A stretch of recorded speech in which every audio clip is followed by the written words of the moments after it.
Um, Veronica Kitty Duterte, welcome back to the Netherlands. How are you today? It's nice to see you. I'm okay. It's nice to see you too, Kit.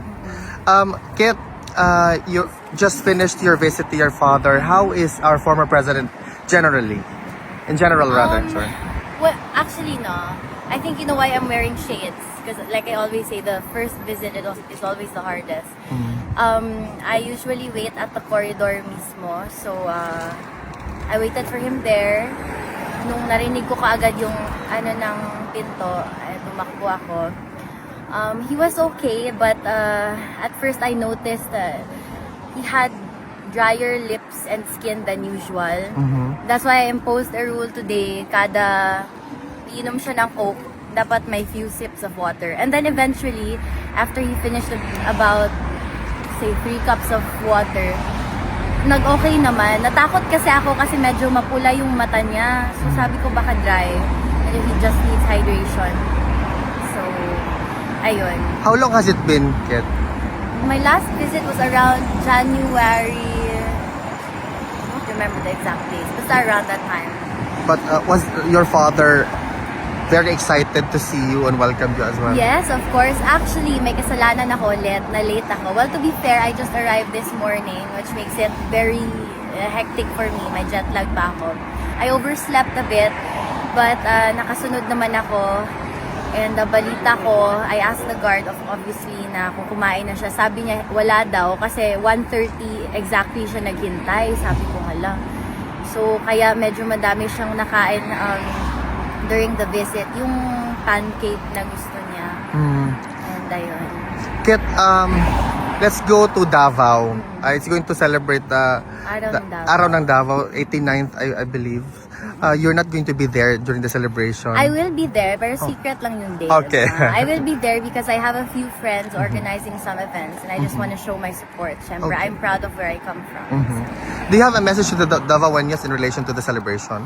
Sa mga Davaoenos, magkita-kita ta diha and happy araw ng Davao. Maupod ng greeting ni Tatay Digong. Happy araw ng Davao. Nakita niya ang murag pa-light show nila sa City Hall. He was very happy about it.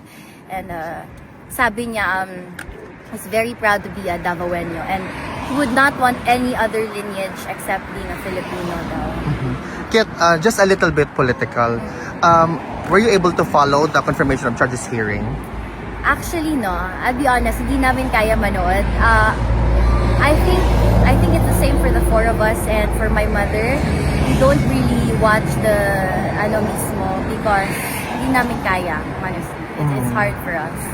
But of course, we do keep in touch with the legal team and just to see the progress.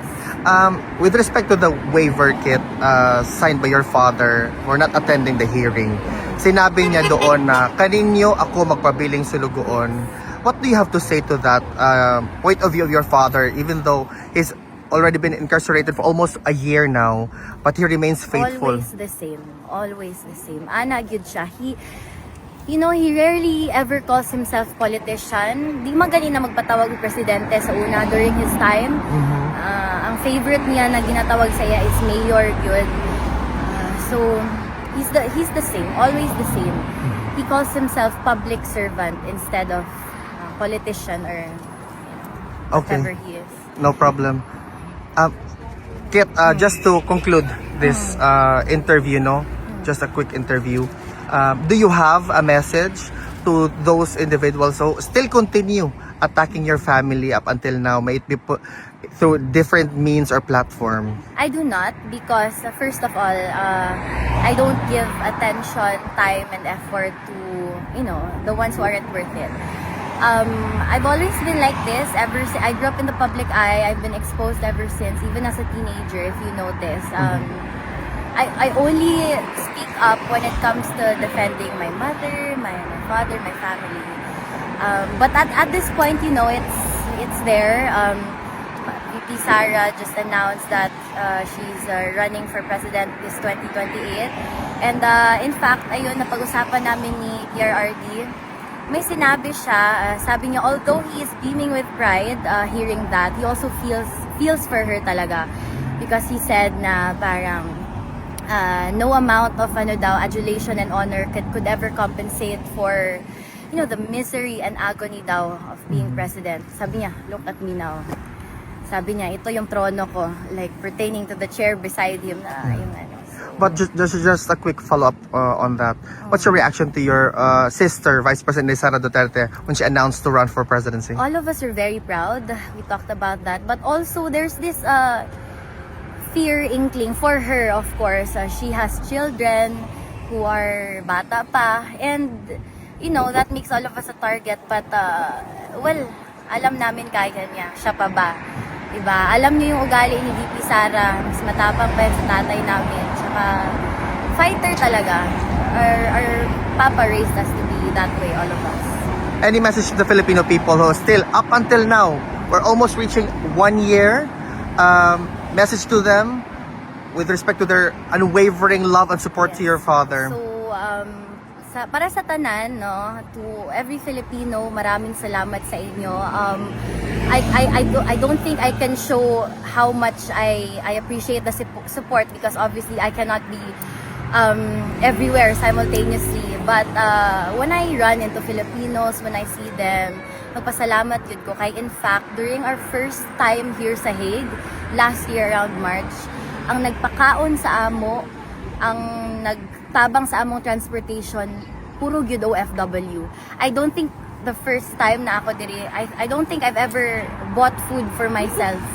So, di ba, dito man minamayat, pero ang sa tinood lang ha, I told my father this, the love of the Filipino people for you extends to every descendant. Ana siya kaano, kay dako gid kaayo nga tabang ang mga Filipinos sa amoa. Even here, sample na kay Ate Janie, ang sapatos, di ba? So, daghang salamat yun to everyone. Unta magpadayon ta hantod kay Inday Sara kung unsa man ang plano sa Ginoo sa iya puhon. Daghang salamat sa inyo and we are here right with you. Kitty, on behalf of the Filipino community in The Hague, welcome back to the Netherlands. Mabuhay ka. Thank you, Vin. Thank you, everyone.